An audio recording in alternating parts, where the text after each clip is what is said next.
जय श्री कृष्ण दोस्तों। घर में बरकत और परिवार की खुशहाली के लिए हर महिलाओं को ये 9 कार्य जरूर से करनी चाहिए। देखिए दोस्तों, कहा जाता है जिस घर की महिलाएं रोज ये 9 छोटे छोटे शुभ कार्य करती है, उस घर में खुशियों का माहौल बना रहता है, घर में सुख शांति और घर में रहने वालों का स्वास्थ्य अच्छा होता है। घर के मुखिया के जीवन में आगे बढ़ने का सौभाग्य प्राप्त होता है, ऊंचाइयों को छूते हैं। लेकिन कई महिलाएं 3 ऐसे महत्वपूर्ण कार्य हैं जिसे अनजाने में छोड़ देती है। अगर आप भी ऐसा करते हैं तो आज की ये वीडियो आपके लिए है। अंत तक आप जरूर से देखें, क्योंकि देखिए नवा उपाय जो है बहुत ही ज्यादा विशेष महत्व रखता है।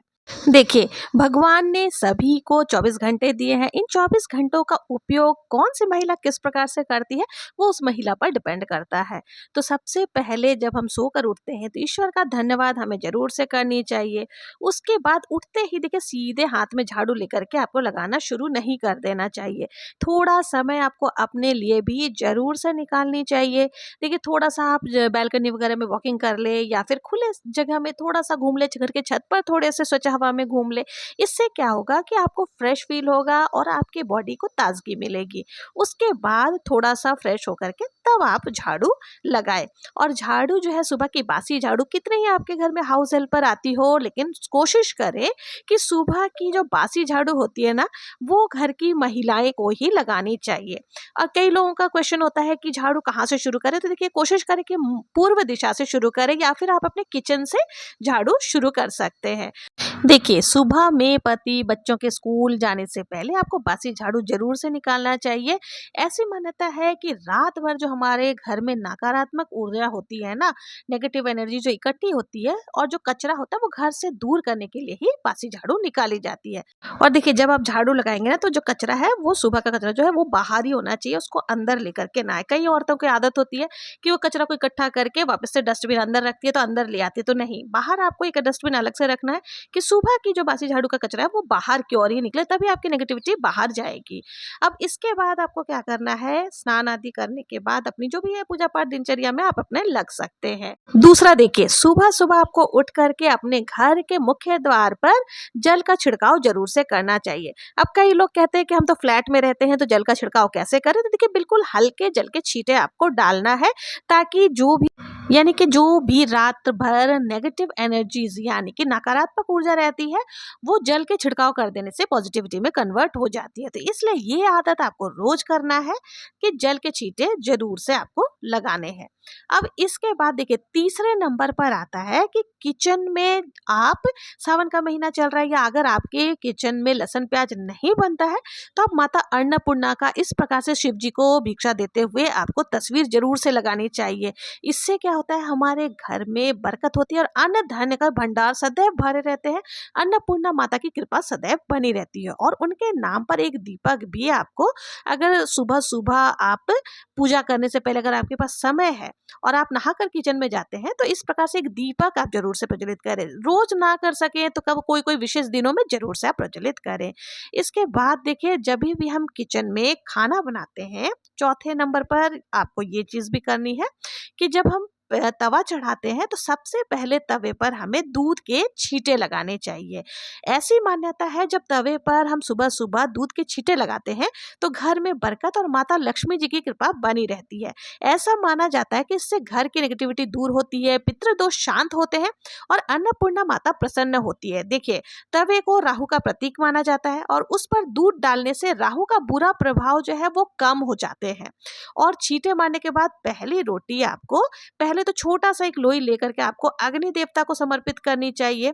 और देखिए, अगर आप नहा करके अगर किचन में जाते हैं, तभी आप अग्नि देवता को समर्पित करें। पुराने समय में भी आपने देखा होगा कि जब चूल्हे पर खाना बनता था, तो सबसे पहले जो भी हम अन्न बनाते थे या जो भी चीजें बनाते थे, उसको थोड़ा सा हम लोग अग्नि देवता को जरूर अर्पित करते थे। तो ये परंपरा जो है सदियों से चली आ रही है और अग्नि देवता को जरूर समर्पित करना चाहिए। इससे हमारे घर में अन्न धन के भंडार सदैव भरे रहते हैं।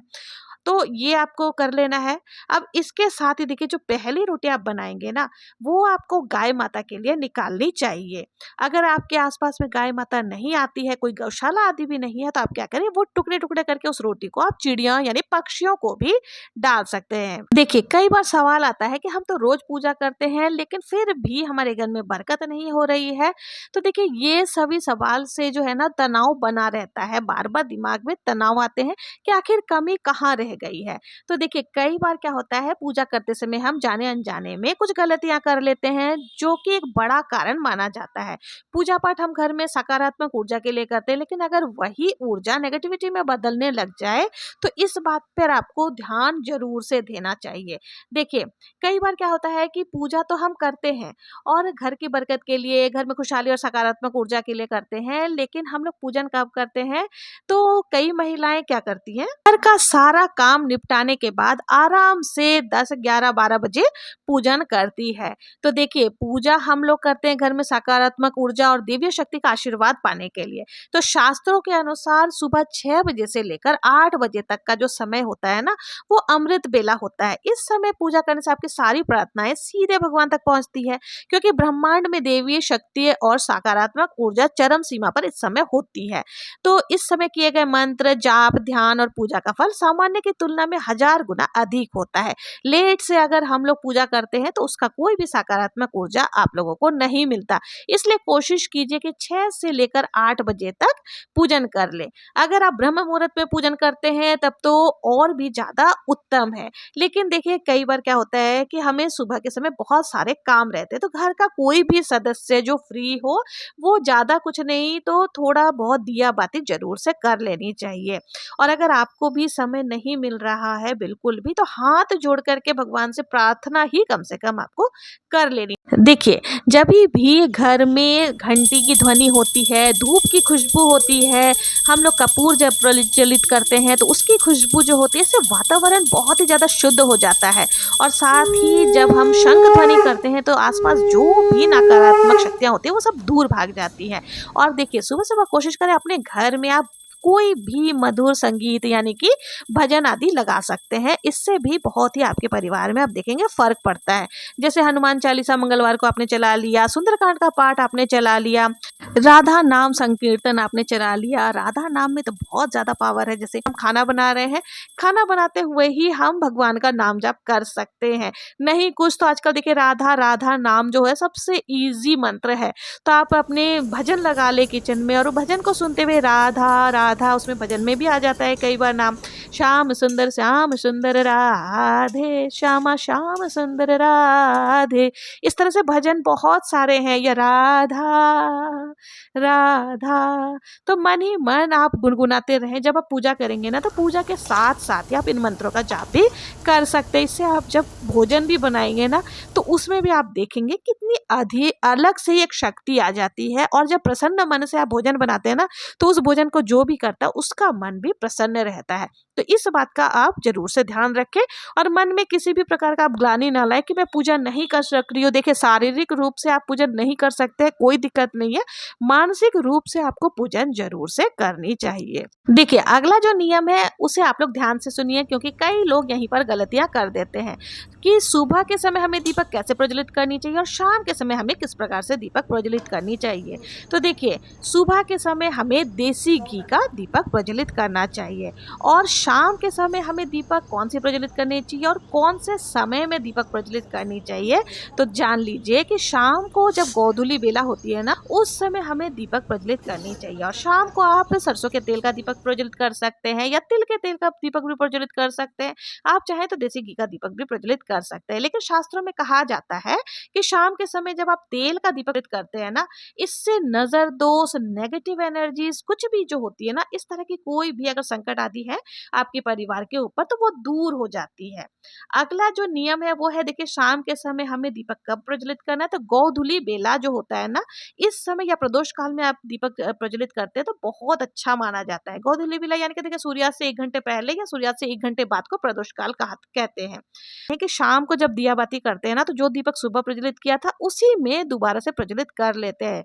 ऐसा नहीं करना है, आपको उसको धो करके ही प्रज्वलित दोबारा से करना है। और शाम समय देखिए दीपक आपको कहाँ कहाँ प्रज्वलित करनी है, तो आप तुलसी जी के क्यारे में तो दीपक रोज ही जलाते हैं, वहां जलानी चाहिए। कोशिश करें घर के मुख्य द्वार पर एक दीपक जरूर से जलाएं।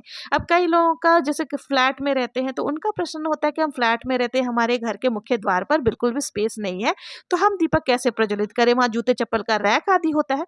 तो देखिए वो अपने बैल्कनी में या जहां से भी आपके गेट हो वहां पर आप प्रज्वलित कर सकते हैं। ठीक है। अब देखिए अगला जो नियम है ना, आपको क्या करना है, कम से कम पूरे वीक में आपको मंगलवार को और शनिवार को धुनी जरूर से करनी है। अगर देखिए अगर आप रोज करते हैं तो बहुत ही अच्छा है, नहीं तो देखिए आपको कम से कम मंगलवार और शनिवार को जरूर से करनी चाहिए। इसमें आपको क्या डालना है, कपूर आपको डाल लेना है, लौंग आप डाल सकते हैं, गूगल जो आती है धूप वो डाल सकते हैं, आप लोबान डाल सकते हैं। ये सारी चीज़ें को आप चाहे तो देखिए नारियल की जो छाल होती है उसको प्रज्वलित करके उसमें डाल सकते हैं, थोड़ा सा घी डालेंगे बहुत अच्छे से जल जाता है। और नहीं तो अगर गाय के गोबर के कंडे मिल जाते हैं तो आप उसमें भी ये धुनी जरूर से प्रज्वलित करें और पूरे घर में दिखाएं। आप देखिएगा वातावरण कितना अच्छा हो जाएगा, बहुत ही शुद्ध वातावरण हो जाता है, नेगेटिविटी दूर होती है, पॉजिटिविटी का वास होता है, जो भी नेगेटिव चीजें हैं वो बहुत जल्दी इसमें से दूर चली जाती है। और साथ ही इसकी जो भीनी भीनी खुशबू होती है वो पूरे घर को बहुत ही अच्छा बिल्कुल तरोताज़ा कर देती है। और साथ ही देखिए मच्छर मक्खियाँ, अभी बरसात का सीजन है तो ये सारी चीज़ें भी इस धुएं से हट जाते हैं। तो ये काम आप जरूर से वीक में 2 दिन या 1 दिन जरूर से करें। अगर पूरे वीक में 2 दिन नहीं कर सकते तो कम से कम शनिवार को जरूर से करें। अब देखिए इसके बाद जो नियम है हमसे लास्ट जो है ना, देखिए भगवान का मंदिर जो है ना कभी भी हमें खुला नहीं रखना चाहिए। जैसे आपकी पूजन हो जाए ना तो आपको पर जरूर से मंदिर में लगा देना चाहिए।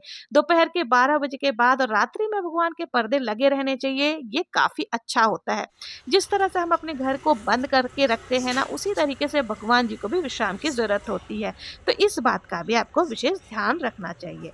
और देखिए कभी भी मंदिर में जो पुष्प वगैरह हमने चढ़ाया है वो सांझ की दिया बाती के समय आपको हटा लेना चाहिए। सूखे फूल मंदिर में नहीं रखना चाहिए, अच्छा नहीं माना जाता। इससे भी घर में काफ़ी नेगेटिविटी फैलती है और हमारे घर में कहीं ना कहीं बरकत जो है वो सीधा सीधा इस पर असर पड़ता है।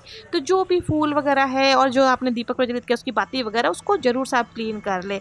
और कई लोग क्या करते हैं कि कुछ मुख्य तिथियां होती हैं जिस दिन आप अपने घर के मंदिर को क्लीन कर सकते हैं। जैसे शनिवार के दिन आप सफाई कर सकते हैं अपने मंदिर की। भूल कर भी आपको गुरुवार के दिन में डीप क्लीनिंग नहीं करनी है, एकादशी के दिन में डीप क्लीनिंग नहीं करनी है। तो ये सारी आदत आप बना लें कि वीक में 1 दिन यानी कि शनिवार के दिन आप जो है अपने घर की डीप क्लीनिंग कर सकते हैं, यानी कि मंदिर की भी डीप क्लीनिंग कर सकते हैं।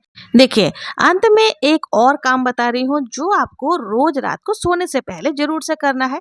जब घर की आप साफ सफाई कर लें, सारी रसोई घर की आपकी सफाई हो जाए तो आपको कम से कम जो बेलन चकला और तवा इनको जरूर से आपको रात को ही साफ करके रख लेना है। साथ ही जो स्लैब पर कुछ भी गिरा हुआ है तो उसको भी आपको क्लीन कर लेनी है, क्योंकि देखिए चकला बेलन को कभी भी जूठे में नहीं डालना चाहिए। इसके बाद आपको क्या करना है, जब आपकी पूरी किचन क्लीन हो जाएगी तब आपको 2 लौंग और कपूर ये आपको रसोई घर में जरूर से प्रज्वलित करनी है। देखिए रोज ना हो सके तो कम से कम शुक्रवार को आपको जरूर से करना है। आप देखेंगे कैसे आपके घर में बरकत बढ़ती जाती है। अब देखिए कई लोग पूछते हैं कि क्यों हमें जलाना चाहिए, तो कहते हैं पूरे रात जो हमारे घर में नेगेटिविटी होती है ना, ये जो कपूर की खुशबू और लौंग जब जलाते हैं तो वो उसे दूर करता है। तो ये कार्य आप जरूर से करिएगा। मैंने कई वीडियो में ये बता रखा है कि आपको रोज कपूर और लौंग जरूर से रसोई घर में प्रज्वलित करनी चाहिए। और रोज ना हो सके तो कम से कम शुक्रवार को तो जरूर ही करें, क्योंकि शुक्र अगर आपका एक्टिव होगा तो आपके घर में ऑटोमेटिकली बरकत होनी शुरू हो जाएगी। तो दोस्तों ये थे कुछ उपाय जो हमें घर के बरकत के लिए जरूर से करनी चाहिए, और जो गलतियां मैंने बताई उस गलतियां को भूल कर भी आपको नहीं करनी चाहिए। तो आप लोगों को आशा है ये वीडियो पसंद आई होगी। अगर वीडियो पसंद आई हो तो प्लीज़ मेरे चैनल को अगर अभी तक सब्सक्राइब नहीं किया है तो सब्सक्राइब करें, लाइक करें और ज़्यादा से ज़्यादा शेयर जरूर से करें। मिलते हैं नेक्स्ट वीडियो में, तब तक के लिए जय श्री कृष्णा, जय श्री हरि विष्णु।